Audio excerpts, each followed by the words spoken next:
ഇറാനുമായി ഒരു യുദ്ധം സത്യമായി ഉണ്ടായിരിക്കും, യാതൊരു സംശയവും വേണ്ട. അത് നടന്നേ തീരും. അത് വളരെ താമസിയാതെ നടക്കുകയും ചെയ്യും. ഇറാനുമായി യുദ്ധം വന്നാൽ മിഡിൽ ഈസ്റ്റ് ഇനിയും അട്ടിമറിയും.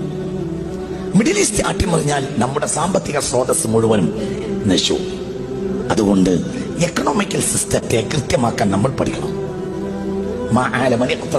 സൂക്ഷിച്ച് ചെലവഴിക്കാൻ പഠിച്ചവർക്ക് ദാരിദ്ര്യം വരികയില്ലെന്ന് മുഹമ്മദ് മുസ്തഫ. ഇത് നിങ്ങൾ ഒന്നും കൂടി ശ്രദ്ധിക്കണം. ഞാനിത് വളരെ പണ്ടേങ്ങളോട് പറയുന്നുണ്ട്. ഇനി ഒരു യുദ്ധം ഉണ്ടാവുകയാണെങ്കിൽ അത് ഇറാൻ. ഞാൻ 2000 മുതൽ പറയുന്ന വർത്താനാണ്. പഴയ കേസറ്റൊക്കെ കേട്ട എന്നൊക്കെ. അടുത്ത യുദ്ധം ഇറാനുമായാണ്. അത് ഭയാനകമായിരിക്കും.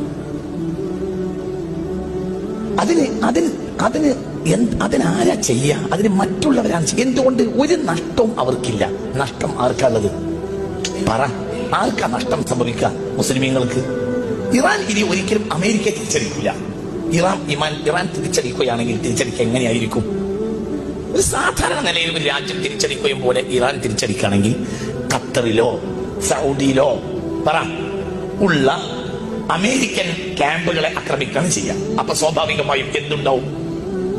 ആ രാഷ്ട്രം ആ പക്ഷത്ത് ചേരും. ഇത് നടക്കൂലേ? നടക്കും. നടന്നേ തീരും. ഇറാനുമായി യുദ്ധം അനിവാര്യമാണ്. അത് നടന്നേ തീരും.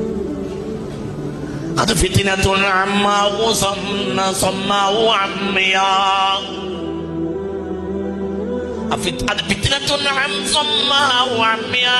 അത് കണ്ണില്ലാത്തയും കാതില്ലാത്തയും യുദ്ധമായിരിക്കും. മനുഷ്യരാശി ഇന്നുവരെ കണ്ടതിൽ വെച്ച് വലിയ യുദ്ധം സംഭവിക്കും. അതിന് ഇനി കാലതാമസമില്ല. സംഭവിച്ചിരിക്കും. നമ്മളെ കാക്കട്ടെ. ഇത് ആരോട് ചോദിച്ചാ പറയുന്നത്? ഇത് മുത്തുനബി പറഞ്ഞതാ. മുത്ത് മുഹമ്മദ് മുസ്തഫ. ഞാൻ കുറെ കാലങ്ങളായി നിങ്ങൾ കുറെ കാര്യങ്ങൾ പറയാറുണ്ട്. അതങ്ങനെ തന്നെ നടക്കാറുണ്ട്. അത് കവടി നേരത്തെ പറയുന്ന വർത്താനല്ല. അതങ്ങനെ സംഭവിക്കൂ. അതിന്റെ രീതി അങ്ങനെയാണ്. അതിന്റെ രീതി കണ്ടാൽ അങ്ങനെയാണ്. അത് അങ്ങനെ വരൂ.